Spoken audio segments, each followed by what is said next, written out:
During the week, a lot of emotions have been coming up for me about my connection with God, and they sort of related to being the Messiah and a lot of first century type of emotions, which I'm really afraid of getting into.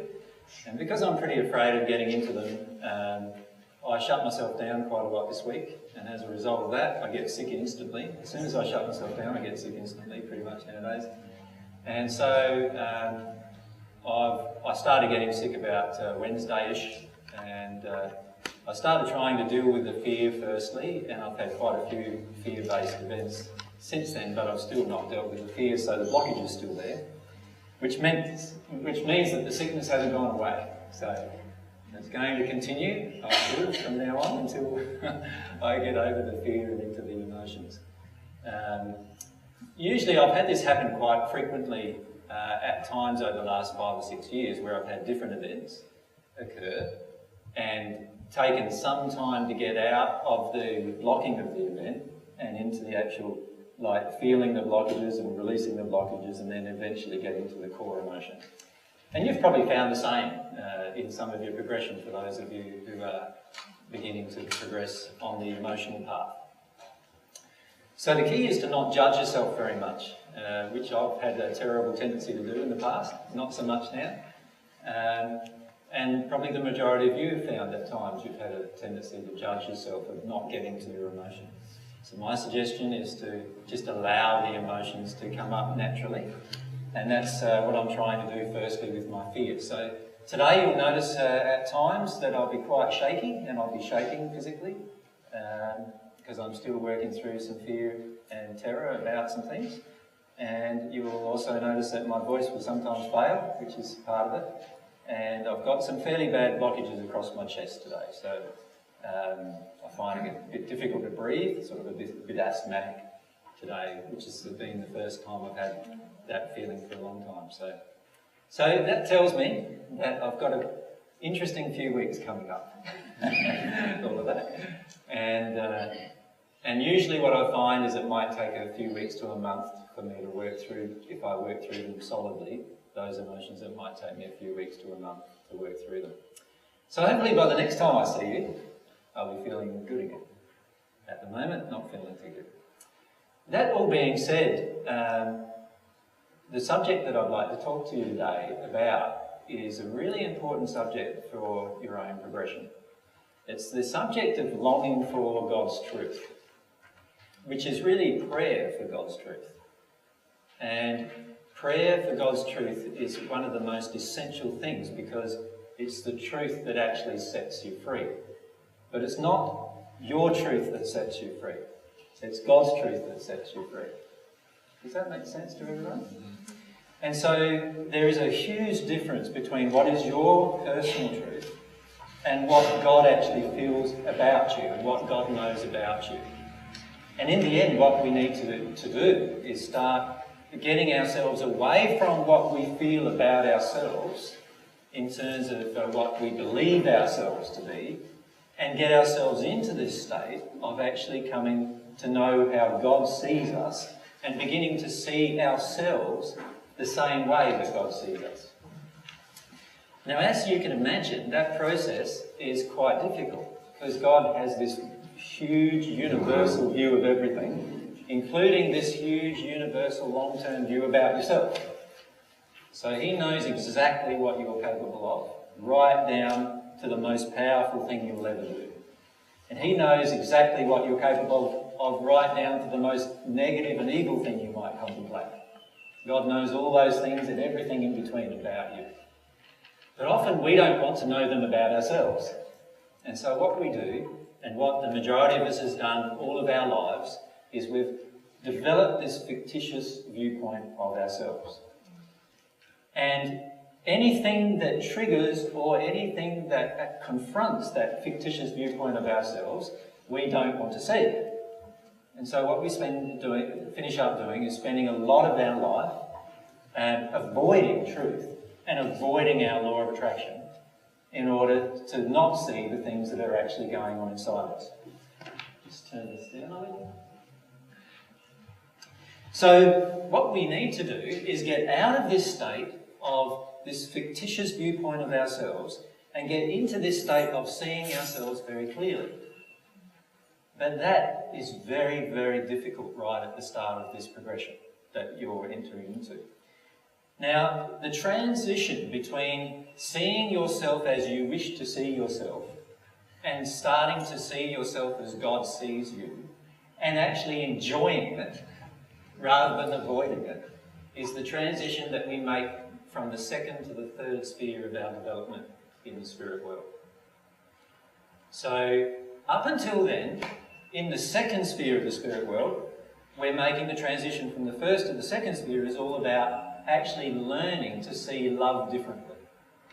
And most of us don't see love, we see love in a very, very selfish way when we begin. And then as we start developing, we start seeing love in a totally different way. And that's the transition, the desire for us to see the truth about love. That is often the transition between the first sphere and the second sphere. So many of you have gone through that transition of starting to see that you actually not as loving as what you thought you were. And many of you have going through that transition of starting to see that actually the things that you thought about yourself regarding love were actually in error. So many of you have gone through that transition or are going through that transition now. So that means you're going through the transition of getting from the first sphere to the second sphere. Now, the second sphere location is a much, much different location because we start enjoying aspects of love, whereas before we were avoiding them. So many of you are now going through this transition of starting to see these aspects of love and starting to enjoy seeing, oh boy, I was unloving now, I see that now, and you start to feel quite good about seeing yourself a little more clearly with regard to love. Now, of course, there's lots of other gradients of love because we're talking about the 7 spheres before the transition into a moment with God, right? So in the first sphere to second sphere transition, there's this big realisation that goes on generally and this desire to start to live love in your life. In the second to third sphere transition, it's the transition of the desire to live in truth. And particularly that transition is the case if you're on the divine love path. And it's that transition that I'd like to talk to you about today. Because many of you, if you're not already in it, are getting close to being in that transition. Now, remember last time we got together we talked about prayer. And so many of you were there, was it last week? It just seems so long ago. Many of you on the Saturday were quite surprised about some of the aspects of prayer, right? About how prayer is all emotional, for example, and that it's not intellectual, how it requires truth and openness and transparency and all these other things that were required during prayer. What we're doing today is we're extending the definition of prayer into, and in this particular case, focusing on praying for one particular thing, and that is for divine truth to enter your life. So that's what we're focusing on today. This desire, building this desire within you for divine truth to actually start growing inside of you. Now, for many of us when we start, divine truth comes to us in a very intellectual way. So it doesn't hit us emotionally, it actually usually hits us intellectually. And we go, wow, this all sounds really good. Particularly when you think back to when you first heard a lot of the universal truth that we discussed. How did you feel when you first saw those original DVDs or when you first come to those sessions, how did you feel? Most of us felt really buoyant. Wow, this is what I've been looking for all my life, understanding all of these things. It all makes sense. It all seems to fit together to me. A lot of these emotions start flowing inside of us. But during that phase, we're not yet conscious of how God sees us. We're usually now starting to see the universe quite differently, but we're not that conscious of how we are within ourselves emotionally. And to become conscious of how you are yourselves emotionally is one of the biggest transitions you can make on the divine love path. And that's why it's such an essential part of your progression. And that's why I'd like to spend and devote the whole of this afternoon discussing that transition and what is involved in that transition. So, if we remember from our discussion last week, prayer had to be emotional. Remember that? Prayer has to be truthful, sincere, pure. It doesn't come from your head. It comes from your passions, your desires, your longings. Remember all of those points from our last discussion? Now, what we want to do today is start seeing truth also needs to be emotional. Truth is not just an intellectual exercise. Truth is going to be an emotional exercise for us. And what we want to do is start showing you how that can come about in your own life. Now, last week on the Saturday, when I started to talk about aspects of truth, did you notice how internally upset many of you became who were there? Did you notice this inside turmoil that begins? You saying that I have to be truthful in this situation and in this situation, and what about that situation? And, we start actually asking a lot of these questions about situations specifically that we thought it would be better to not be truthful or to withhold information or to maintain privacy or whatever it is that we were trying to do. What we want to do today is start really deconstructing inside of ourselves this idea that we can actually connect to God without being truthful. Because the truth is you can't. I've read through a few forums this week that I found interesting because I had some sleepless nights because of this problem that I'm going through. So I finished up reading through a few forums, which is something I wouldn't normally do.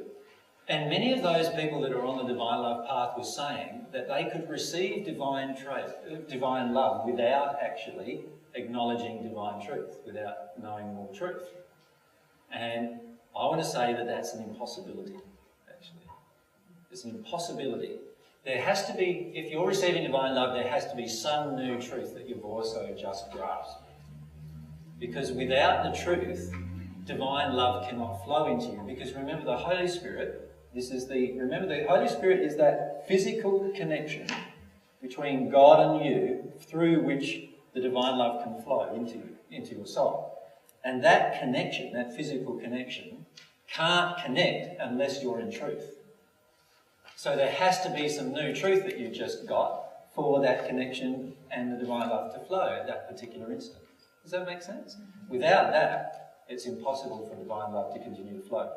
And the role of the divine love isn't to prepare you for truth. The role of truth is to prepare you for divine love. Do you understand the difference?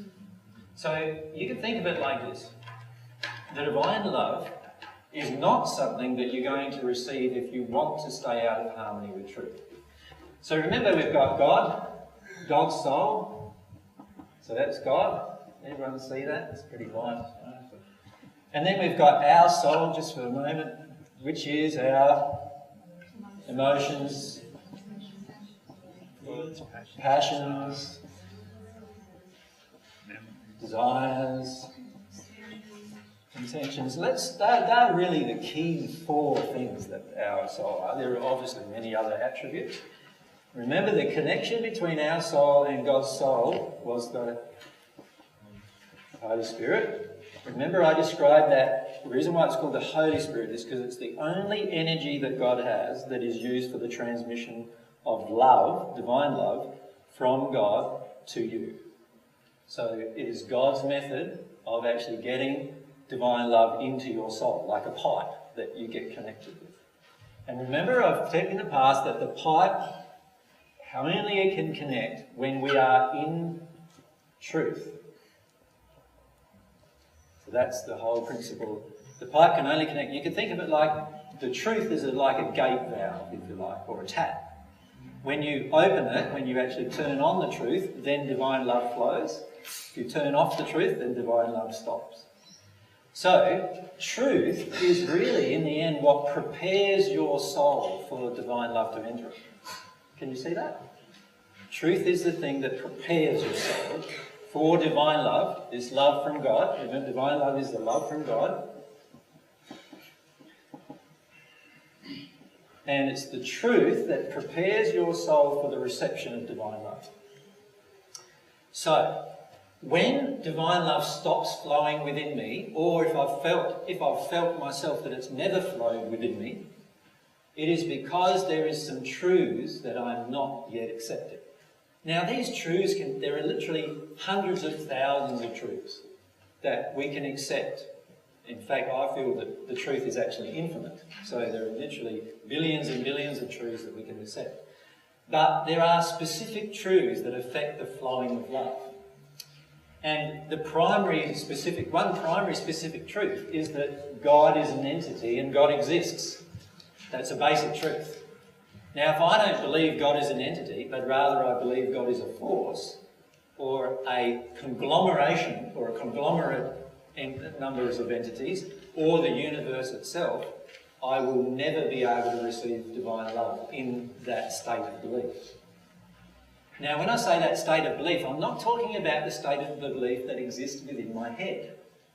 I'm talking about the state of belief that exists within my soul. And they are two completely different states. So in my soul, I might actually feel that God does exist, while in my head I might intellectualise that God doesn't. And under that state, I can actually receive divine love.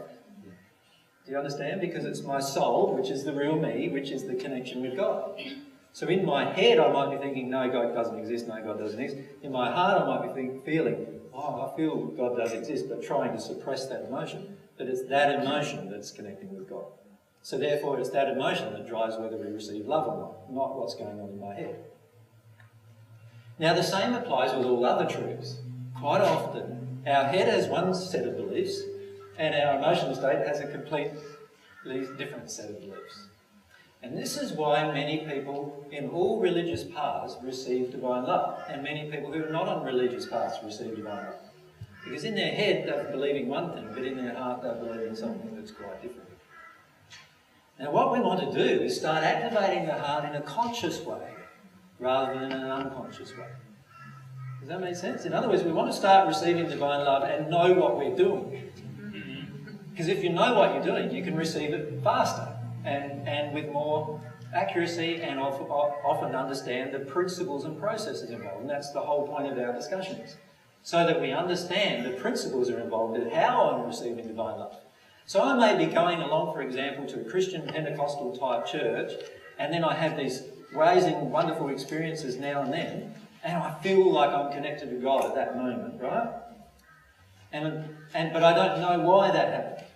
Or I might be a Muslim who goes along to a mosque and prays 5 times a day, and then sometimes while I'm praying, for some reason, I feel differently after I come out than the other times that I've prayed.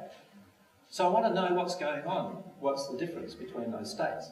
And the difference is, one time the soul is being activated, and there are truths that are being absorbed at the soul level, which allows the connection with the Holy Spirit, which allows divine love to flow. So what we now need to start to do is do this in a conscious way. Actually start receiving divine love and understand what we're doing and understand why it's blocked and why we're not receiving it. So to do that, we need to understand the importance of truth. Now, I'm not talking about personal truth, although personal truth is a very important factor of it. What I'm talking about is there is a difference between divine truth, which belongs to God, but which can enter you emotionally, and your personal truth, which I'll put in quotations, because often your personal truth is actually completely erroneous. So you could say that your personal truth is, at the moment, your personal truth is your complete set of emotions that exists within yourself. So, for example, last week you might have been angry with an ex-partner and felt like you'd like to hit her even, or hurt her even, because you're so angry. Well, that's a part of your personal truth. Last week you were driving along in your car and somebody cut you off and you swore at her. Well, that's a part of your personal truth. Does that make sense? But then there's also what you would classify as good things that are a part of your personal truth. Last week, the same week, you might have been having this lovely feeling towards somebody and this feeling of love, and you felt this real close feeling with somebody, you know. It might have been your child, or it might have been your partner, or it might have been your father or mother, or whatever. That's also your personal truth. Now, some of those personal truths happen to be harmonious with God's, and some of them happen to be in direct disharmony. Directest harmony with God. So, personal truth is really an essential part of this process. But if personal truth exists within your soul, God's truth, God's divine truth, exists within her soul. You follow me? That God's divine truth can enter your soul. But the way divine truth enters your soul is not through the connection with the Holy Spirit. Right? Because the connection with the Holy Spirit is the connection of love entering your soul, not truth. The way truth enters your soul, and this is something I said in the first century too, is that you have to seek it. That's the way truth enters your soul. In other words, the only way that God's truth can enter into your soul is for this other aspect of your soul to be completely developed. And this other aspect of your soul is this desire in your soul for truth no matter what. For God's truth no matter what. Once you enter that state where you're desiring God's truth with all of your heart, now divine truth can actually enter your soul. And it's one of the most important preparations that your soul makes for divine love entering it. Because without divine truth, you haven't got this connection. Sorry, I'm just fiddling with this mic because it's ringing a bit.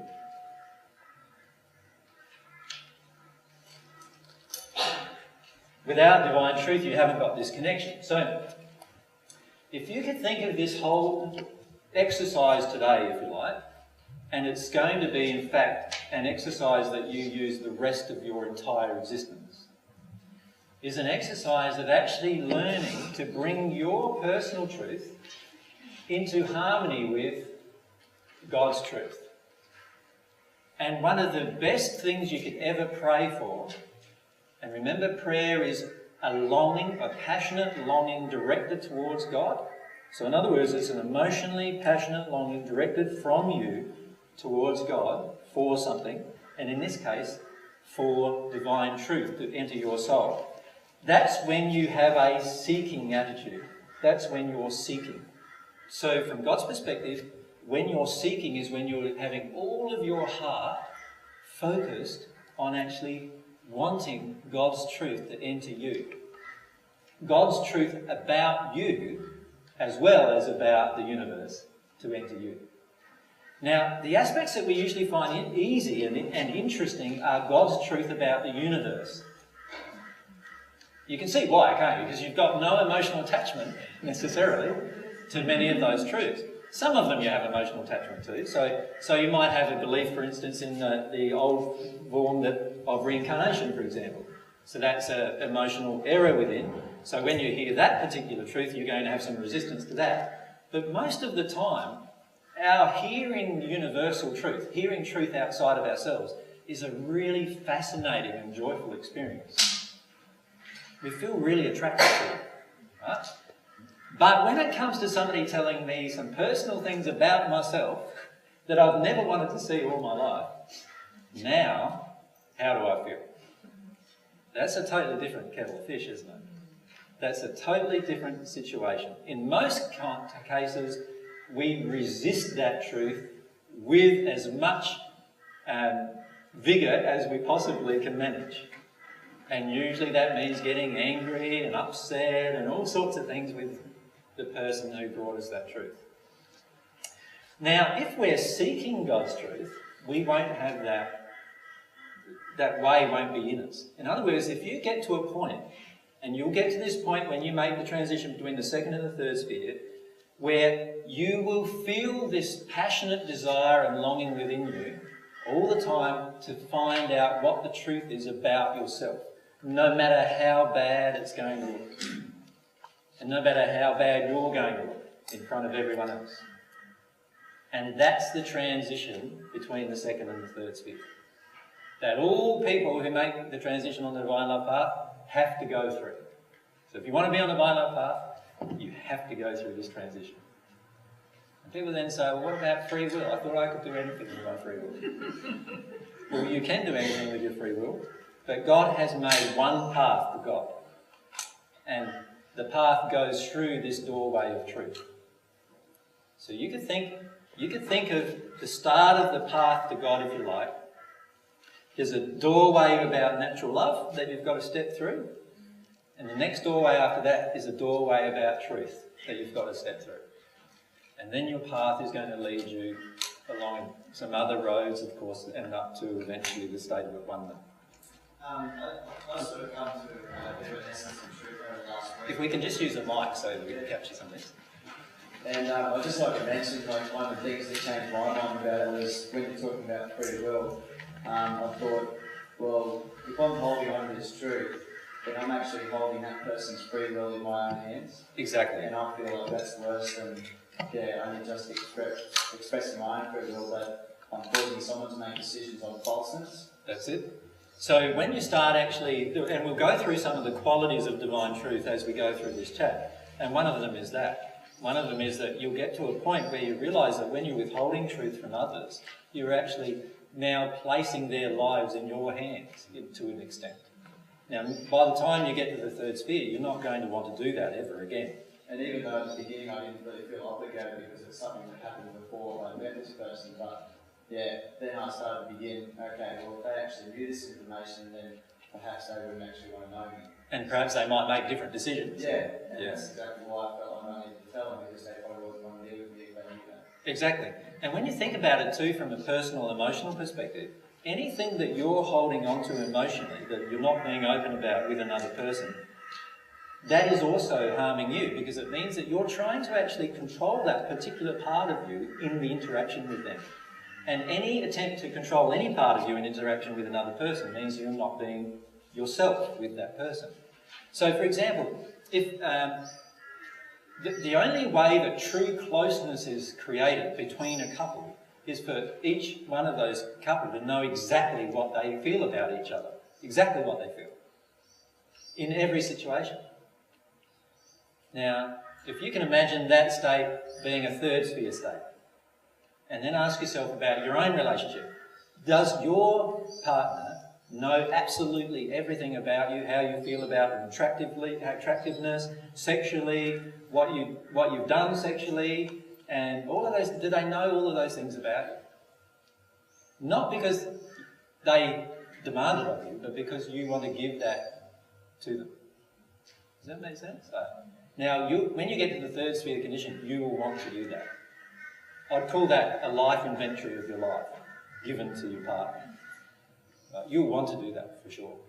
If you don't want to do that, then there's an emotion of fear within you. Agree? And fear is not harmonious with love or truth. And so, therefore, there's an emotion that's being driven. Now, if I'm in that state where I'm withholding something, so let's say during the sex act, I have a thought of some other previous partner. If I withhold that from my current partner, all right? You can see it's starting to get a bit tricky, right? If I withhold that from my current partner, then I'm blocking off a part of myself. Now, one thing you will learn in this process is that everything you block off from yourself or block off from another, you're actually inhibiting the flow of emotion through yourself. And what you'll come to see in the end is that every time you do that, every single time you do that, you're disconnecting yourself from God as well. And you'll get to a point in your own progression when you understand truth fully that you don't need to do that anymore. You don't need to withhold anything from anyone anymore. And you can just be yourself completely at every single moment. And how freeing is that? That is really freeing.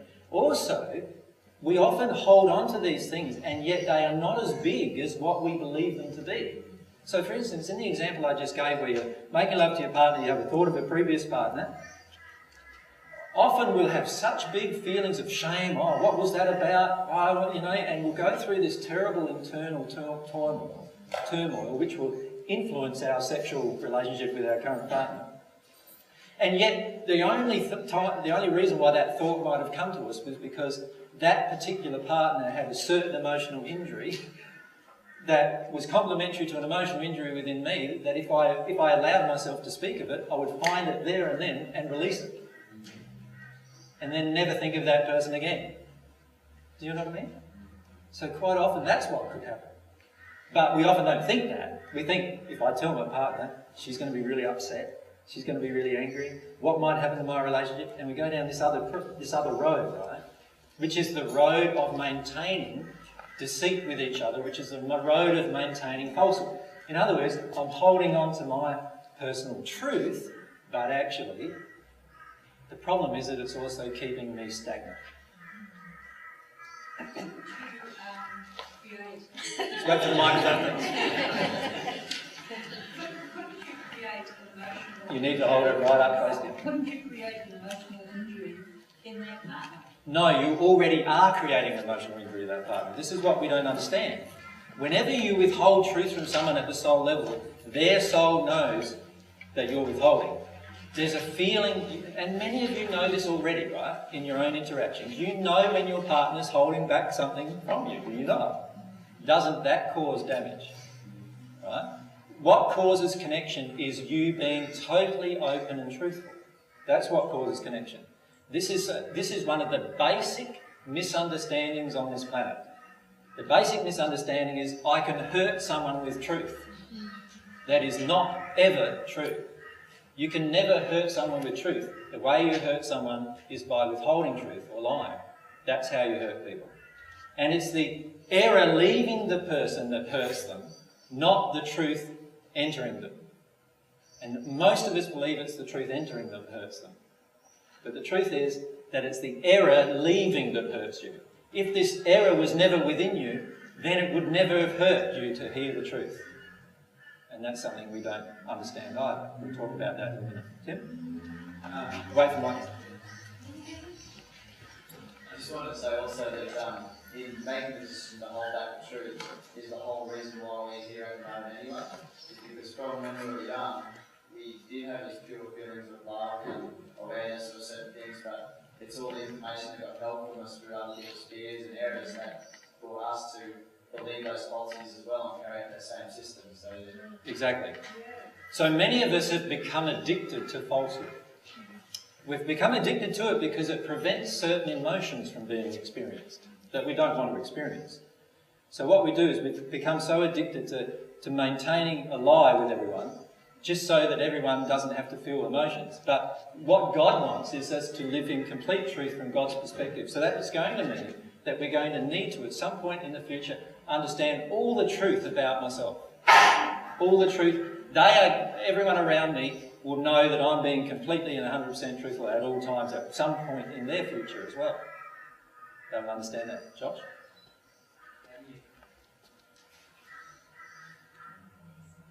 How do you know when you said before that there's situations where you don't feel another soul wants to hear the truth? How do you know when not to say that? Like, you're saying the third sphere condition, you're going to just say the truth all the time. That means that every person, every interaction that I come in contact with, I'm just going to say the truth about what I feel about them and myself. But isn't that unloving if they don't want to know the truth and live in their denial? They need to be given a choice, a chance to make that choice. So you just say, can I tell you the truth? Yeah, like I'm going to be truthful with everyone in all situations. Do you want to know the truth that I know about you? A lot of people say, no, I don't. And that's okay too, isn't it? That's their free will. They're allowed to make that choice. They're not going to be closer to God making that choice, but they're allowed to make that choice. But it seems it's a bit blurry there because there's situations where you're going to feel strongly that you want to say the truth and the other person will just not want to hear the truth and you feel like you're keeping it in. Yeah, well, I don't feel inside of myself that there's any blurry situations when it comes to truth. The feeling I have is that under all circumstances, in every situation, I'm going to say the truth. Because I just have this really, really strong desire in me to do that. And every time I don't do that, I compromise myself. And I don't want to compromise myself anymore. So in the end, you've got to remember that love is not just loving of the other person, it's also loving of yourself. And you and the other person, in your eyes, will become equal. So in other words, if somebody doesn't want to hear the truth, but you want to say it, you're allowed to say it. Just as much as they're allowed to not hear it. I'm just really afraid that will get you into bad situations with society. Certainly. And like that, will that happen? Well, it got me in some pretty bad situations. What's the worst thing that happened to you? Well, I died. Right. Yeah, I was, hung on a So, stake. like this time around, have you said like, I don't know, the truth about? I lost all my family for 7 years. None of them ever spoke to me for 7 years. So that was one thing that happened. I lost every single friend I ever had. So all the friends that I had up to 33, not a single one of them is in my life now. Not a single one is in my life now. What about issues with the law and how they, they could lock you down for... Yeah, I've had to pay lots more money in tax because of telling the truth, for example.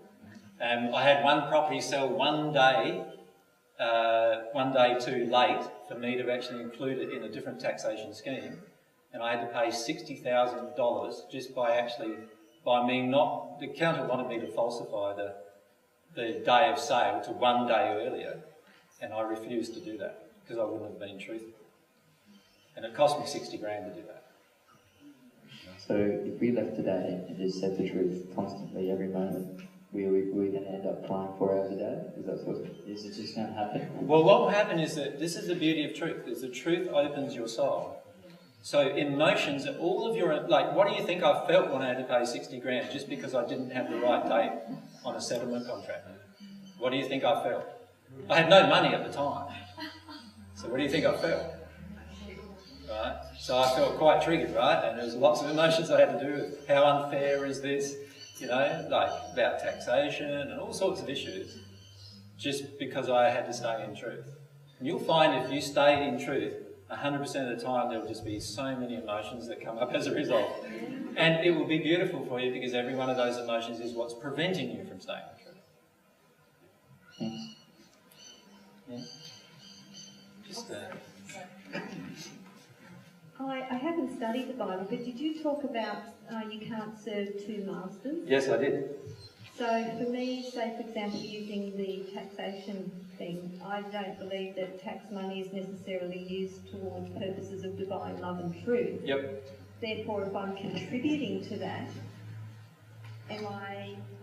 that's sort of, there's a question within You that. can decide to not pay tax if you want. The thing is, if you're lying about it, now you're breaking a law of God. So you're allowed to say to the government, I'm not paying tax. Like, God has no problems with that. God does have a lot of problems with you lying about it, because you break your relationship with God there. My question is, would he want you to pay $60,000 to a system that ultimately doesn't serve? Doesn't care. Well, that's, I guess, is What does God care about? You being truthful. God cares about your soul. So God doesn't worry about $60,000 either way, right? God worries about your soul. That's what God's concerned about.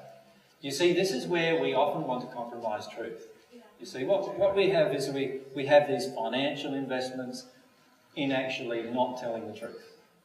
From God's perspective, God has no trouble with you not paying tax. But God has a lot of trouble with you lying about it. From God's perspective. When I say God has a lot of trouble with it, he doesn't feel any emotion in the sense of, oh, you naughty girl, whatever. He's just saying to you, you can't connect with me when you do that. You're never going to be at one with me doing that. That's all he's saying to you. Does that make sense? I have to... We'll talk about all these issues in detail during the day, because I'm really going to feel into what you... the key is to feel into every issue that you're raising and question you're raising is to feel into it emotionally. Because when you feel into it emotionally, what will happen is you'll start understanding that actually I have an emotional reason why this particular issue is an issue for me. And how many of you know, for example, that the taxation department, if you stop paying tax, is going to really go for you? Like, most of us are very afraid of authority, are we not? This is why we often pay our tax when we don't want to. How many of you want to pay your tax? No one. Interesting. I don't want to either. Right? How many of you feel like you have to pay your tax? Yeah. Or how many of you feel like you're just going to falsify as much as you can so you don't have to pay it? The majority of people, many people, are in that state. Right? Now, there is an emotional reason why we're in that state. And that emotional reason is the core reason we need to address in our relationship with God. Right? So yes, the question that Josh asked was, have you had to pay prices for telling the truth? Yes. This system of things we live in, the way that it's constructed is there are lots and lots of prices so-called prices you're going to have to pay for truth. In my opinion, the biggest price you can have for telling a lie or staying in a state of falsehood is your relationship with God. That's the biggest price you could ever pay for anything. And I don't want to sacrifice that for anything. Even if it means I go to jail because I said or done something from a world's perspective as being wrong. I just don't want to ever do that with God. Getting back to your earlier conversation, in relation to being in bed with someone, not that I found that more interesting, but I couldn't get the question. I don't know if other people have noticed this, but you talk about the spirituality of same-sex or intercourse or whatever you want to call it. That I don't know if other people have had the same experience, but usually during the act, we call it that, when it culminates, if that happens at the same time, and I'm sensitive about my language, there's a clairvoyance there that you, at that time, you know exactly what the person's thinking and feeling. I don't know if the other people had the same thing. Yeah. It's really hard to lie at that moment. Exactly. Because you just see through the other person. Exactly. Yeah. And that's very true. That's one of the things that God made us to do, is to, when we're feeling a positive emotion, in this case sexual climax or a sexual orgasm, we're also feeling all the other emotions generally flow through us, and we're quite naked, not in a physical sense, but in an emotional sense. And physically. And physically, obviously, in many cases. But more importantly, emotionally, we're quite naked to the other person anyway. Just behind it. You know how you said something about not lying and stuff? Yep. If a friend told you something about another friend and they didn't want you to tell them, and then the friend that they were talking about asked you a question about that, what do you do? Like, because you said that you wouldn't tell, but then it's kind of lying if you say, oh, I don't know what you're talking about. Okay, so the first issue is, why are you saying to people that you won't tell the truth to others? Like, there's an emotion in that, and usually the emotion is that I want to retain this friend to be my friend. Right? So you want an intimacy with a certain friend, but in order to get that intimacy, they're telling you you've got to say nothing about your relationship with them, basically. Now, how can you ever have intimacy with that requirement right at the beginning? You can't. So the first thing we would need to address is, why am I agreeing to maintain something as private to a person who's demanding that of me before they tell me the truth? Obviously, they don't understand love yet. If they understood love, they would understand that actually, every time I ask you to not tell the truth about something, I'm actually compromising your relationship with God, or I'm attempting to. Right? So that's number one. What emotion within me causes me to even agree to having a relationship on that basis? But if it's like for a surprise or something, and you don't want them to know, but you don't want to lie? Well, if it's a surprise or something, we're talking about soul-based things here, not things where everyone's planning a birthday party or something like that, right? Obviously, all of those kind of issues are very, very separate, because the person will find out eventually what you're doing, right? But I'm talking about where there's something that affects their life, or something about the person that would be very, very good for them to know. I'm not talking about these little parties, or planning parties around surprises, or often I will get Mary a surprise, but I won't tell her what it is until I give it to her. Does that make sense? That's not withholding truth about a soul-based issue. Right? What I'm talking about here is withholding truth about a soul-based issue. So let's say your friend told you something she doesn't like about your other friend. So now we're talking about a soul-based issue. Right? Now, under those circumstances, why would I agree to enter a code of silence with this first friend? There must be an emotion within me that causes me to do that. So I need to address that if I want to be closer to God. Secondly, the person themselves asking me to maintain a code of silence has an issue. They don't want to tell the person directly. In other words, they're not being loving to your other friend.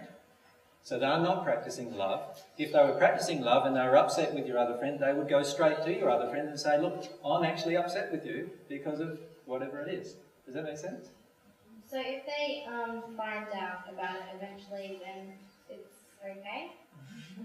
They find out about it. And my feelings are, firstly, look at the emotional reason why you have allowed yourself to be controlled by this other person by acceding to their wish that you don't tell the truth. Because that's really what's happening. You're being controlled. Secondly, look at the emotion in your friend. Obviously, your friend is not being loving. Do you want to continue having relationships in your life where people are not loving? That's something you need to work your way through. But when you're in a state of abundance with God, you will want to have all of your relationships loving. Right? The third thing is that your friend who is being kept out of the loop is not really your friend yet until you can love her and tell her the truth. Right? So there's a lot of issues of love and truth in that, just that one little example you brought up, actually. Just that one little example. Now, I know what happens inside of us is we go, oh, but if I tell that person, this person's going to get angry with me. Well, my suggestion is go ahead, do that, let the person get angry with you, talk to them about the principles of love. If they never want to see you again, okay. Then you just found out how important your love was. And see, many of us are not willing to find out how much people really love us. Yeah. And we are not willing actually to tell other people how much we really love them either, generally. By our actions, by the way in which we act towards them. We have the mic down.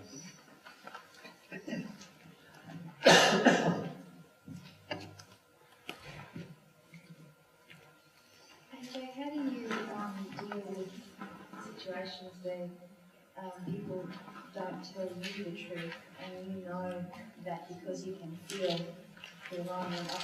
I get very angry. Right. And when people don't tell you the truth and you're getting angry, you're denying an emotion of hurt inside of your own soul.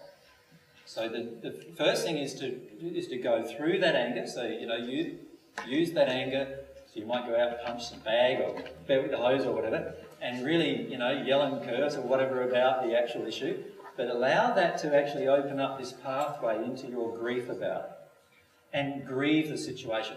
Usually when people don't tell us the truth, there's a lot of things occurring. Obviously it's their law of attraction, but it's also ours. So there's an emotion in our soul being triggered that we need to allow ourselves to access. So if I understand that intellectually and allow myself to settle into that emotion, you'll work through a lot of reasons why people don't tell you the truth. So nowadays I have most people come up to me and tell me all the truth about their life, even the most sordid details. And the reason why is I don't have any judgment about their most sordid details, and I don't have any feelings of condemnation towards them, and all these emotions within me have been released, which means that they feel they can tell me the truth. So we need to work through those emotions. So if there's an emotion of anger capping it, then the emotion of anger is actually preventing a deeper emotion of sadness within yourself about being lied to. Allow yourself to access that emotion. Now, it's a very core emotion because when you're lied to, you're actually being told that they don't love you. So you see, this is a basic thing about lying that most of us get when we're lied to, but we don't get when we're the one doing the lying. You understand? Is that when we're being lied to, the reason why we often feel hurt when we find out the truth is because we start to realise, in fact, that there was no love in the lie. And so in that instant, we're actually feeling a feeling of being unloved. And it's a core emotion within people on this planet, a feeling of being unloved. And the way to tell whether you're actually loved is the person telling you the truth. Now, if they're not telling you the truth and you feel that they're not, feel the emotion inside of yourself of being unloved.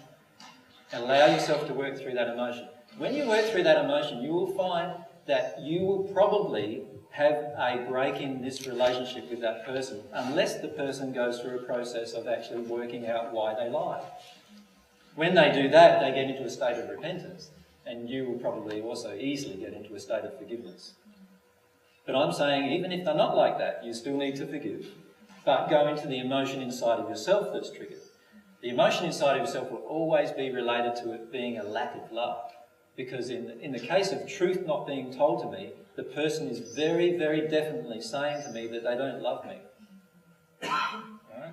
And this is something that we are very sensitive with at the soul level. This is why children in particular, when they're lied to and afterwards they tell the truth, they get pretty upset, right?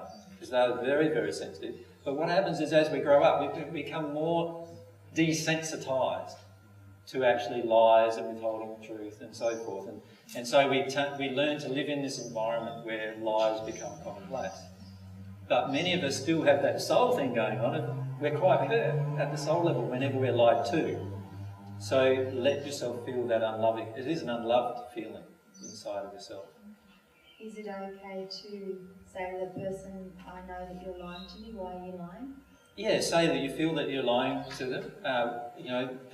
Why are they lying? Are they trying to protect you? Or are they trying to protect themselves? Usually they're trying to protect themselves from their own emotion. So most lies that are told, or most withholding of truth, is all done in order for a person to protect themselves from feeling an emotion. So talk about that, but if the person doesn't want to tell you the truth still, at the end of the day, you're better off still feeling the emotion first. And feel the emotion of being unloved first, because that's the emotion that's being triggered in you. When you feel that emotion and that emotion leaves you, you'll find the person might automatically come up and say, oh, last week, I told you a lie actually, and I feel really bad about it now, and I feel like I need to tell you the truth. And that might happen automatically once you've dealt with the emotion. So many of you will find if you deal with the core emotion, events conspire in such a way that the truth comes out anyway quite rapidly after that. So allow yourself to deal with the core emotion.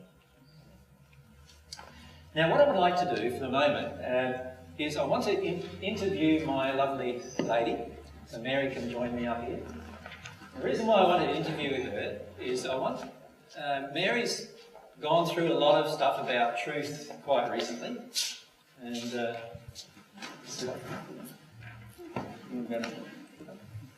And Mary's gone through quite a lot of stuff about truth recently.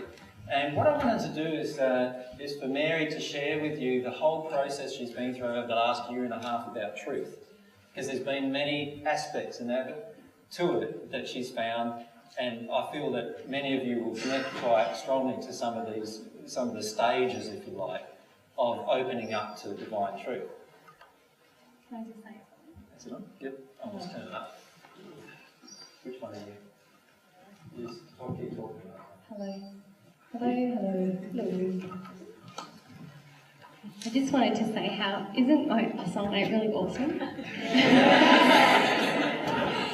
And he loves you so much because he is so sick today. So. Alright, so before you met me, so we met December, not last year but the year earlier. December the 29th or 8th or something like that it was. 29th. And the ladies always have the dates. And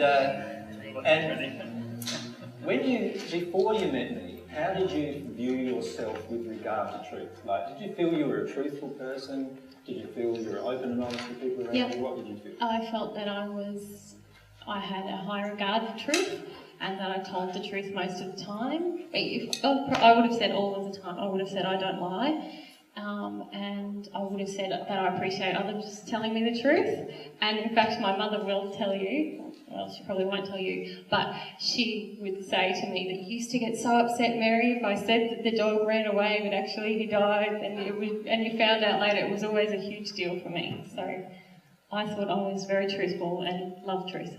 Good. So when we, shortly after we met, we started spending time together in the first 3 or 4 months. How did you find truth then? Like, what were the feelings that you went through? Very well. Firstly, when we were talking about God's truth in not personal terms, I absolutely loved it. I was fascinated. I was excited. I couldn't stop talking about it, and we used to spend hours talking about that. But when it came to pointing out truth about me, it was very confronting. What used to happen then if you had truth about yourself pointed out? I would get angry, usually. I went alright for a little while. It stressed me out and I'd withdraw. And then, in not too long, I got very angry at you for pointing things out, or for you being truthful about the emotions you were having regarding my behaviour or my actions. Yep. I would try and control you in that way. Yeah. So when you went through that, what were you feeling? Like, what were the feelings inside of you?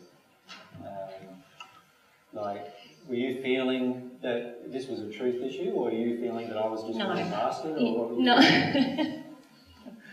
No, I couldn't think you were a bastard, which was really hard. And many times you were like to do that. I didn't recognise that it was an issue of truth. Right. I felt that it was all just very overwhelming emotionally, and that things were far too confronting and moving too quickly. But I didn't relate it to actually me resisting truth about my own emotions. So you sort of felt it was my fault that you were being confronted with truth?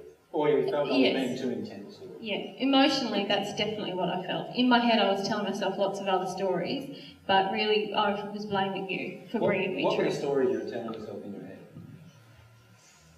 Well, I was denying a lot of my anger. I was saying I wasn't angry. Right. And I was saying, no, this is a good thing, and he's a really great man, and okay, I need to take this all on board. But my emotions and my behaviour were actually saying, back off, I don't want to know, I'm really angry at you if you're telling me the truth. Yeah. So, or I would go into, I hate myself because I'm such a bad person. Yeah.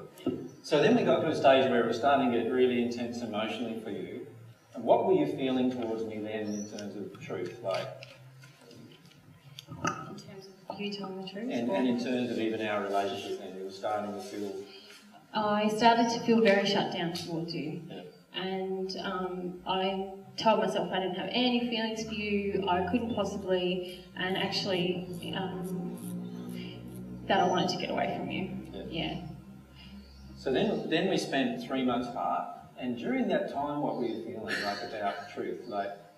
You still had this attraction, didn't you? To definitely, definitely. I knew that I had found the truth of God, but I wasn't willing to look at the truth of who I really was, or emotionally, not just about my identity, because that was also huge, but even just my own emotions and the own emotions that I was carrying around and the emotions that were in my life. I was resistive to feeling that they were the truth. And so what happened in your law of attraction then? So the question was what happened with Mary's law of attraction during this time when she was really wanting to stay away from me but still feeling drawn towards truth. Life got pretty difficult because I guess my soul was sending out a few different messages.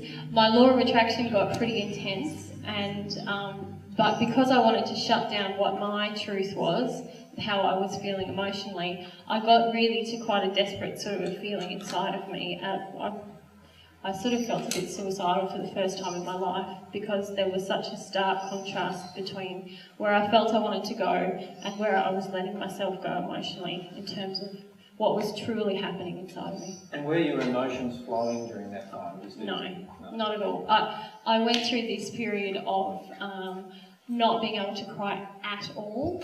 I couldn't process a thing, and my law of attraction got really intense. Every single patient I saw and family member that I saw for about a week and a half cried and cried. I'd just come in and touch them or say something to them and they'd be crying, and I'd be going, I get it, I can't cry. Okay. So then there were sort of some changes that occurred between you and God. And what were those changes that sort of caused you to open up a little emotionally? Can I remember? It's all very blurred.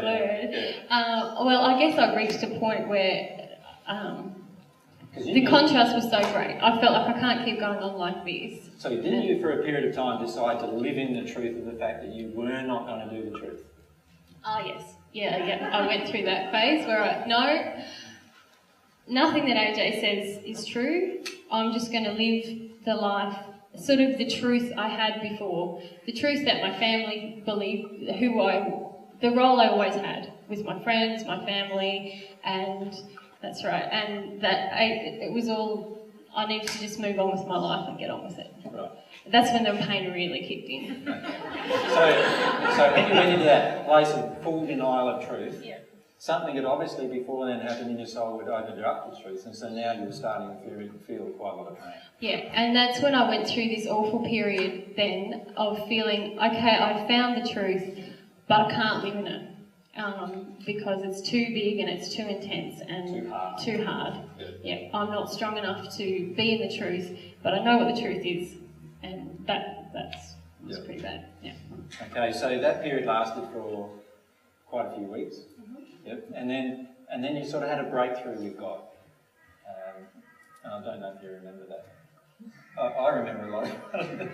I remember a lot of it better than you. I feel like I've had a few breakthroughs with God, but probably I just felt really desperate. I can't go on like this. I just have to go into this emotion, which by that stage was very black and very dark. And is that when I called you? Yeah, the time. Yeah. So, and then I was just sobbing for a long time and feeling that this is true and I can't cope with it, God. Yeah. So you went through this place of realising that, and this was more like the feeling that you realised that you had to follow the truth, otherwise there'd be lots and lots of pain in your life. Did you really make a soul desire for truth at that point, though? No. Okay. So what happened then over the next 6 months? A lot of toing and froing between truth, denial, resistance, truth. And still an intense fascination and longing for God's truth about the way the universe works, the way my soul works, but still a lot of resistance to actually feeling what my personal truth is about my life, my family, my relationships, who I am as a person. So you felt really, really attracted to all of the soul truths about the universe and about God's laws and all of those things. And emotional processing, the whole thing, yeah. But when it came to actually being confronted with an emotion inside of yourself, it was like really hard then. So what would happen under those circumstances when that emotion inside of yourself got confronted? I would still tend to get fairly angry, or I would get self-punishing as an avoidance sort of going into the deeper emotion. Yep. So I'd beat myself up or I'd beat you up. Yep. Yeah, emotionally. One of the two. Yep.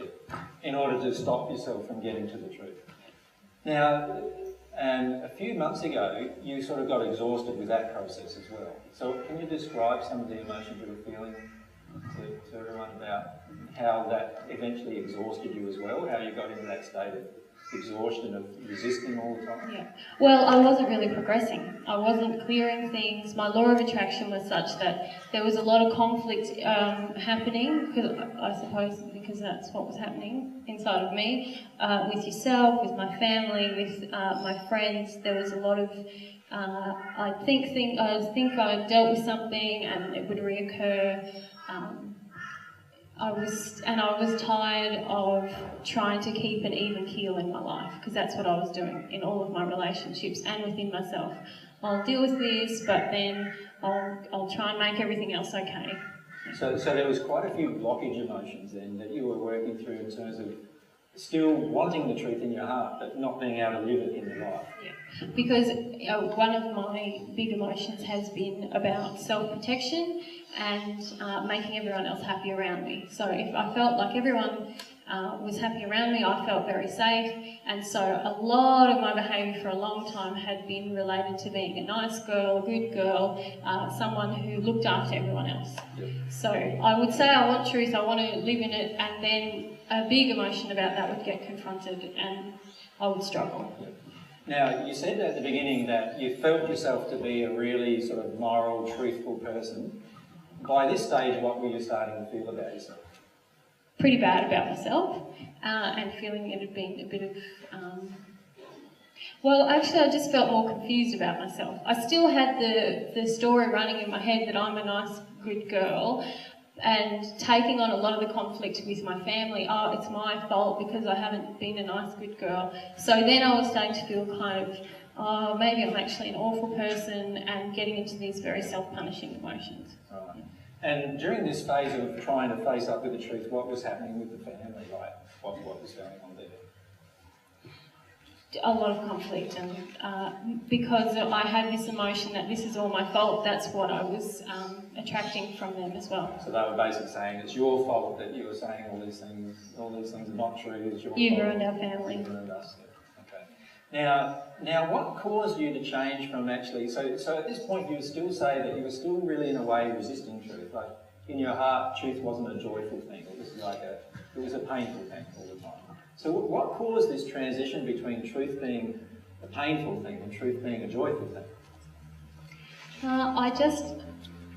I realised that I was tired out, and I recognised on some level that truth was really important. And so I made this decision and it was an intellectual decision, I'm going to tell the truth about everything all of the time, no matter what happens. And that was really confronting in our relationship because I was still going through a lot of turmoil and I really wanted you to feel secure in the relationship. But I decided, no, that's it, I'm just going to tell the truth all the time.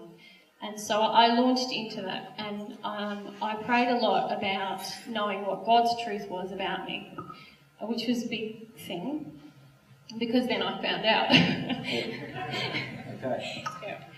So what happened in that process of finding out what went on there for you inside of yourself? I found that once I started to be really honest, I recognised that my emotions were flowing a lot easier and I was starting to get deeper into the emotions. So during this phase, your emotions started coming up really rapidly and easily. Yeah. You're accessing them. Yeah. And then we did an exercise of a big review of my life in terms of men. Yep. Because all the time we're dealing with our relationship issues. So I sat down one day and I had a page for every man, for every relationship I'd had in my life. And I started to write down not the story of what I told myself in my head about what those relationships were about, but really the nuts and bolts of what happened. How I met this man, what happened when I met this man, how he treated me, how I treated him, and what happened. And looking at it all in black and white, and then I started to ask myself to be really honest about the emotions, like, was love driving me in this relationship? Doesn't really look like it, and so I started to open up to a lot of deeper emotions. Do you mind sort of describing some of the patterns that you discovered that you didn't really think were there before then? Yep, okay, so I had told myself that I'd always been in relationships where I was in love and that I'd been quite moral in those relationships. And what I found was that I hadn't had a lot of long-term relationships, but I'd had different liaisons with men throughout my life. A lot of them involved alcohol when I met them. A lot of them involved sleeping with them quite early in the relationship. A lot of them involved them not giving their heart to me and me keeping them very much at a distance, feeling like I could be the more developed one in the relationship, things like that. So that was quite a shock to me in terms of what I had told myself was my personal truth. Yep. So when you started stepping into that, you felt a lot of emotions flow, just as you were talking about it with me. Massive emotions. The shame and like a lot of compensation issues about not loving myself, not loving them. And you started to see a separation between sex and love as well? Definitely, yeah. And then when you started getting to the bottom of that, you've also had a huge sensation of relief. And I was just wondering whether you could describe that.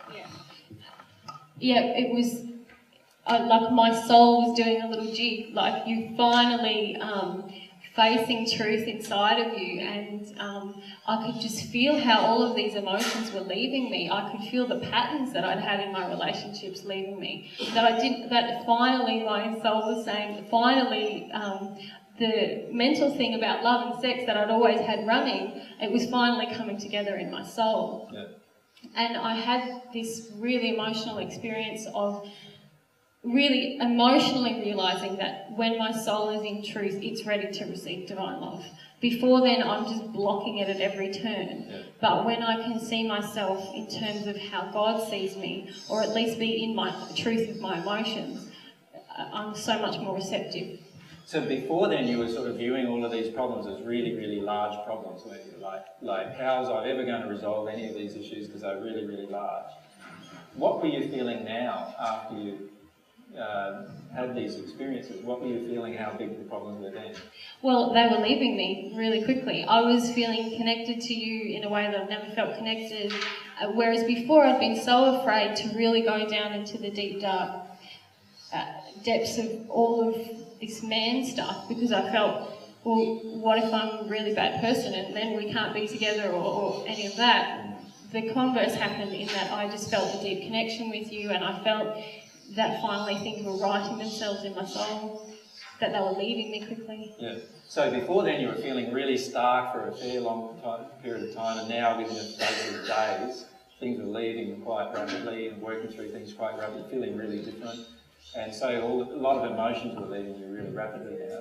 So how did you find in terms of your relationship with yourself? Like, did you still have this deep shame and guilt feelings that you were carrying around before then? No, there's still some there, yeah. But it was much lighter load, yeah. I felt really high on truth, because I'd finally found truth inside of me, and I wasn't trying to hide anything, I wasn't trying to make anyone happy anymore. Yep. It was quite liberating. And did it feel hard anymore? No, and I felt like I want truth. I want everyone to tell me the truth.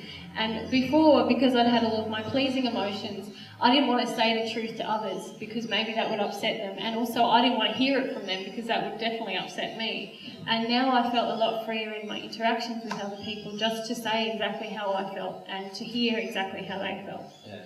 So now when you think about truth, like before when you were thinking about truth, the feeling I would have from you is like almost panic.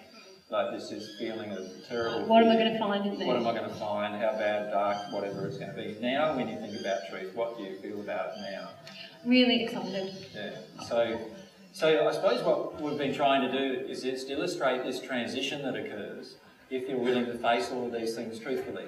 You can see that at the beginning, Mary was finding it really different. And by the way, I've been through a very, very similar experience to Mary in my own life. Initially, really, lots of resistance to truth, lots of emotional pain as a result of the resistance to truth, and so forth.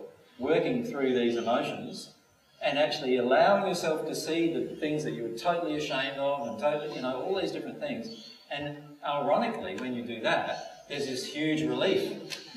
And also, because the truth is opened up a pathway within you now, the emotions are now going to be flowing very, very rapidly and very consistently. And there's a feeling you have now when you're feeling emotions compared to what you were feeling before. What are those kind of feelings you have now when you're feeling emotions? Well, it feels like a relief. It's like I had the emotional realisation that processing actually makes emotions leave your soul and it changes your soul. I feel like bring it on, I want to be triggered. Whereas before I was sort of tiptoeing around it all.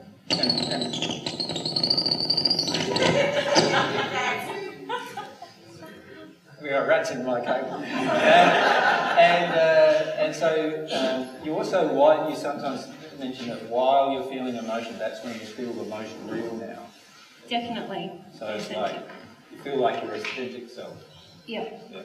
And I also have really emotional feelings about truth. Like I feel quite emotional talking about it. It feels like a really beautiful thing to tell the truth and to feel the truth about God. And I actually feel so much more open to God and closer to God. Yeah. So instead of viewing truth as a painful experience like we were before, now you're viewing truth like it's just a pleasure to have it and to live in it. Thanks, Dana.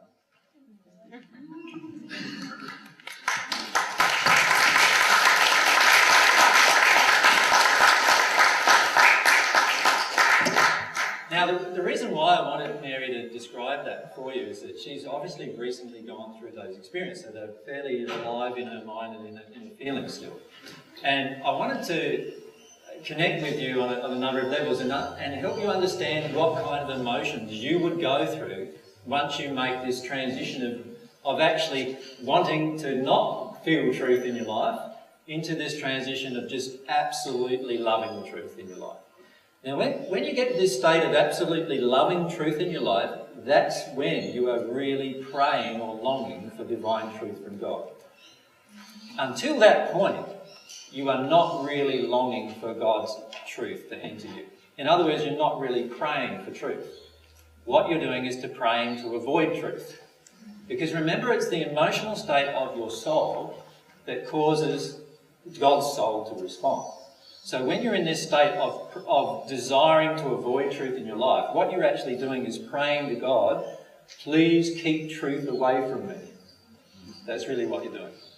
As soon as you allow yourself to actually feel this deep longing for truth, which is this transition into the third sphere that we're talking about, once you make this transition, you'll have this great longing for truth in your life, and you'll have a feeling of joy and sometimes euphoria of actually learning a new truth about yourself. Not about the universe now, but about yourself. So you know that euphoric experience you have when you're learning the truth about the universe? Well, you will start having those kind of experiences learning the truth about yourself. And not only will you have that experience, but you actually feel the truth entering you. Excuse me. You'll feel the truth entering you, and you'll feel the error relieving you. You'll feel the relief of the error leaving you. Now, that's the process that we want to talk about, because you'll notice that at the beginning, Mary felt that she was quite truthful in her relationships with others and so forth. But then coming to realise that actually the truth wasn't happening at the emotional level was a real big sort of, you'd say, almost a negative experience, in the sense that this terrible feeling of shame and guilt and so forth passes over you. Once you get through that feeling, you will no longer have this terrible feeling about truth in your life. So one of the core emotions that all of us at some point will need to face is this reason why we want to avoid truth. The reason why we have this attraction towards knowing everything externally, and a very, very big distraction from knowing things about what's going on inside of myself. What we want to do is get to the point where we want everything. Now, law of attraction events will tell you whether you really want truth or not in your life. So, for example, you might find yourself getting distracted a lot in your life. Who's finding that? Like, you're finding yourself quite distracted, feeling distracted with it. Well, that's because you don't have an internal desire yet for truth. Does that make sense? So allow yourself to feel about that emotionally. Allow yourself to feel the emotion of that. There's a reason behind it. So with any of these things, never condemn yourself. The judgment of yourself is just as pointless and fruitless, aside from it does have fruitage, and unfortunately most of the fruitage of judgment is very negative. But it is pointless to judge yourself or another. So stop judging yourself and allow yourself to see the truth of yourself. And so with everything that we talk about, if you're avoiding truth in your life, allow yourself to see that you are. Acknowledge that you are. Start talking to God that you are. Why are you? What's the fears that you have inside of you? Now, when you have this seeking attitude towards truth, and initially it's going to be more intellectual than emotional, isn't it? Because initially you love the truth, you can love the external truth, and you realise you've got to start hitting the eternal truth intellectually. But as you can see from Mary's experiences, emotionally it's hurting at that point. Every truth that hits you is like a condemnation of yourself. Does that make sense? So in that state, we're often, here we know, yeah, I want to get the truth, I want to understand the truth about myself. But here in my emotions, I'm like, truth, and we're trying to prevent the truth from hitting us emotionally, right? Now, understand there's an emotion behind that as well. There's an emotional reason why I'm condemning this personal truth from ever touching me. Allow yourself to investigate why. Now, most of the time, for Mary, it was this deep issue was shame, wasn't it? Personal shame, which Mary had to experience. For different people, it's different things. But a lot of times it is to do with shame and embarrassment. You look at way back in your history as a child, How many times were you placed in a situation of shame when somebody found the truth out about you? Like, you wet your pants, and, you know, your siblings or your parents told people. How did that feel? Shame. So what did you do then? You didn't want anybody to know anything, did you then? Can you see it straight away, just that and a single event like that is going to cause shame to be attracted to truth. So in my heart now, I'll have a feeling that truth is shameful. Straight away, just from that one experience. And can you see how in my childhood I might have had 20 or 30 or 50. If I've been abused sexually, I might have 100, 200 of those experiences of shame connected with truth. Many of us have family shames that were covered up. So how many of you experienced that, where, you know, maybe an alcoholic parent or whatever, yeah? And we're covering up this shame in the family. And nobody wants, you know, these are obviously connections then between shame and truth. Truth becomes a very shameful thing then. So shame will be one of the avenues of truth, or one of the emotions that we'll need to work through before we'll be able to let ourselves see truth. So allow yourself to work through the blockages for you seeing your own truth.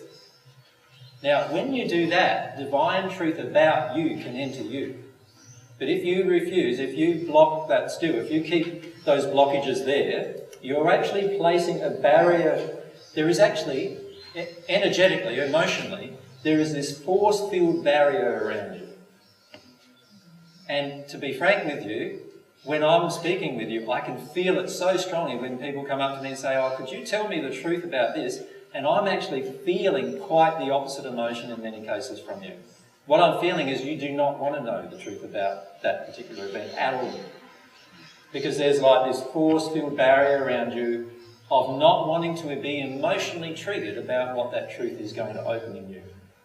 So allow yourself to discover the blockages that you have to truth about your own life and about yourself entering you. Now, when you do that, what will happen is this force-filled barrier that's around you, surrounding you, will actually fall away. And you'll become completely open and vulnerable to truth.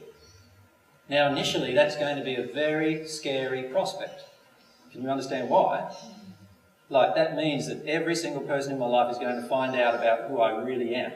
How scary is that? Right? And I'll find out about who I really am. How scary is that? Right? So what will happen is that we'll go through this transition phase of getting out of this state where we're trying to block truth from us into this state where I'm now allowing truth to enter me no matter how bad it seems. Now that in itself is a transition that occurs in the second sphere. And then once I get to this stage where I've released all of the emotions of that, I'm now in this state where I'm longing for the truth to enter me. Now I'm in the state that can connect to God almost permanently, or close to permanently. Because now I'm open to God's truth also entering me. And remember, you can think of God's truth as a doorway to God's love. So every time you allow God's truth to enter you, you're also now establishing a connection with the Holy Spirit, and therefore divine love can enter you under those circumstances if you long for it. So prayer for divine truth is such an important thing. And again, remember I'm saying longing or seeking for divine truth is prayer for divine truth. Now that all being said, what I'd like to do is describe, in a talk many months ago, I had a talk about the qualities of divine truth. You remember that talk where I listed about 15 different qualities of divine truth? Some of you may have seen that on DVD or not. Now, what I'm going to go through next for the rest of the afternoon is looking at the qualities of divine truth and examining how that affects us emotionally inside us.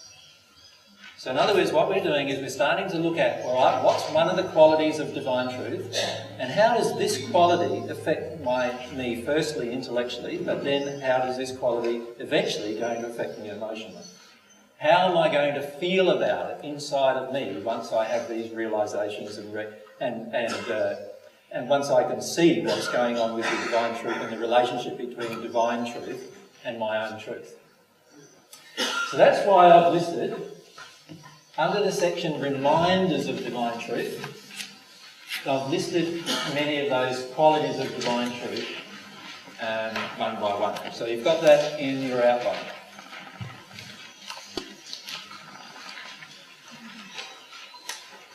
So let's look at some of these qualities of divine truth. So let's look at this one, divine. I'll put up there, divine truth is, firstly, infinite. Now, how is this going to eventually affect me emotionally? What do you think? If I realise at the soul level that divine truth is infinite, how is that going to affect me on an emotional level inside of my soul at some point in the future, do you think? Let me ask this question a different way. What do most religions believe about truth? They have a certain set of rules, or they might have the Bible as the basis, or the Quran as the basis, or some other holy book as the basis. A certain set of rules, and what do they feel about those rules? That's it. That's it. There is no other. That is it. Now, if I feel that divine truth is infinite, will I any longer start saying that what I now know is it? No. So can you see that me understanding at the soul level that divine truth is infinite automatically places me in a state of humility? Can you see that? Because if I understand divine truth is infinite, where do I know I am? So let's say infinite is way up there, somewhere. Obviously infinite is hard to describe, but let's call it 100 billion truths up there. Where am I in relationship to that? I'm down here, maybe at 1, 2, 3, or whatever it is, right? Oftentimes when I'm beginning, aren't I? So can you see that me understanding this is where I am and this is where God's truth is, can you see straight away that's going to place me in a situation of feeling humble? Understanding that actually, if I connect to God, all this truth can become mine. If I'm open, if I understand that the divine truth is infinite. What else does it do for me, knowing the divine truth is infinite?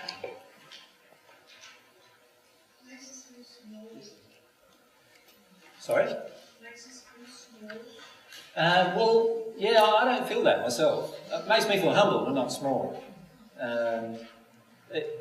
Obviously, if it makes me feel small, then that's an error within me, because God actually feels that I'm the greatest of His creations. So if God feels that I'm the greatest of her creations and I feel small, then there's an error in me that needs to be released. So allow yourself to feel that emotion. So I'm not saying don't feel that emotion, but I'm talking about what kind of things it can do for me in my own progression. If divine truth is infinite, and I'm down here with a finite amount of truth, how am I going to get from here to there? I've got to have a longing for truth, but what kinds of things are going to happen in my life to help me get from here to there? What's God's messenger of truth? The law of attraction. So the law of attraction is going to now help me get from there to there, right? If I understand that God's truth is infinite, I will actually love the law of attraction. How many of you love the law of attraction? Not many at the beginning, right? At the beginning, what do we do with our law of attraction? This is how we feel about our law of attraction, isn't it? Well, what happens when we understand emotionally that divine truth is infinite? We start understanding, actually, emotionally, that actually the law of attraction is this beautiful thing. Because it's going to bring me all these truths that I didn't understand before. It's going to be God's messenger of truth to me. Isn't that wonderful? Don't you think? Plus that sort of continuously stimulates your curiosity, I suppose. Yeah, that's right. So me being open to that truth, can you see how straight away it's going to affect me emotionally on a lot of levels? Now, many of us at the moment are very adverse to our law of attraction. So that means in one way that we've yet to accept emotionally that divine truth is infinite, and the only way to get there is through the messenger of truth, which is our own law of attraction, God's messenger to ourselves. It's an interesting point. I was just doing an overview of reality. Of what you're talking about. And from sort of a government point of view, We'll turn that on. The government doesn't like this one. We'll turn that on. Just replace that. Yes, just from a governing point of view, it's an interesting concept, and it's probably quite controversial, because if you establish your own sense of right and wrong and truth in relation to your personal concept of God, and that concept is not held by a state or any of their appointees, i.e. the major churches, then it would be politically challenging for those who seek to politically control through controlling your belief systems or your concept of God, because if it's a direct relationship with God, as you in vintage and as you grow, and if you're working with the fundamental love of truth, when was the last time we were governed for anyone else? The truth? So it could be quite a personally expensive exercise in terms of the confrontation you will experience. It'll be very much so, and that one should be fixed now. So, see, can you just speak into it for a moment? Testing 1, 2, 3. Awesome. Yeah, what you say is very true. Every single step we make into truth will confront every single thing around us. And of course, one of the things around us is the creation of our own self, our governmental system. That's going to be confronted. Your financial system is going to be confronted. The medical system is going to be confronted. Every system you could possibly consider as a system on earth, the religious system and so forth, are all going to be confronted. Every single one of them, just by you connecting to God in truth. The concept of unity would be interesting then, wouldn't it? If everyone was doing that. If everyone was doing that. The concept of unity in a social group of society, you'd have to break down the whole sociological structure of society and sort of start a new concept because... But that will happen naturally. And because everyone's practicing love, it will happen without any disasters and without any deaths and without any...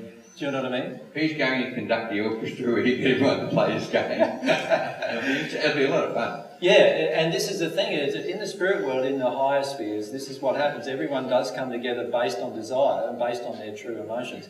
But because it's happening in love and truth, everything happens a lot easier.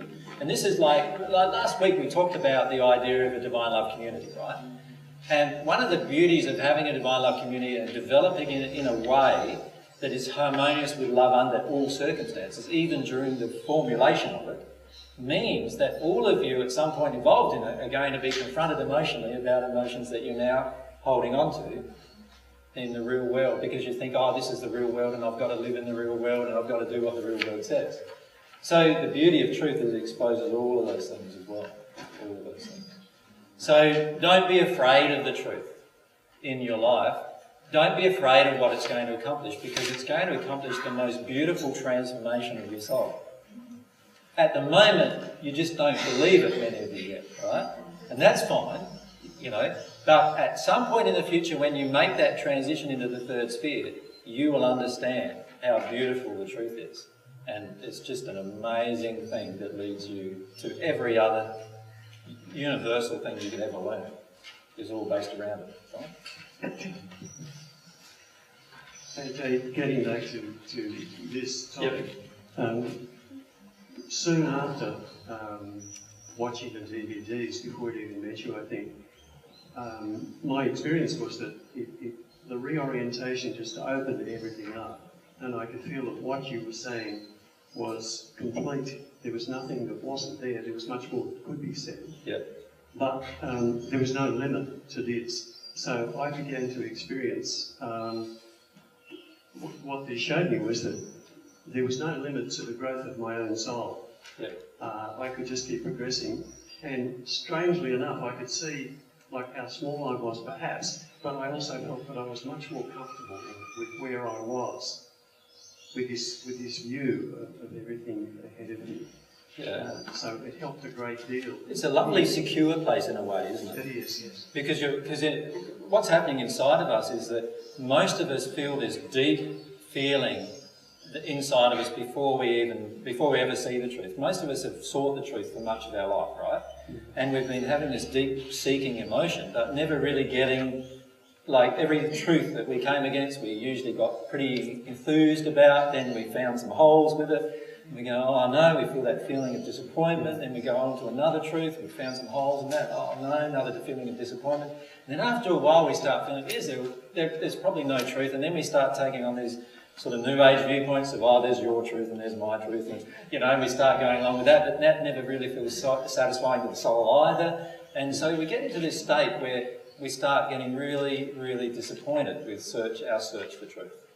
And once we get the real truth presented to us, that feeling turns into a feeling of euphoria, because we now feel so attracted to this real truth that's being presented to us.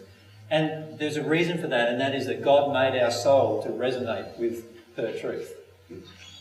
And so everything within our soul eventually will finish up resonating with God's soul with regard to truth.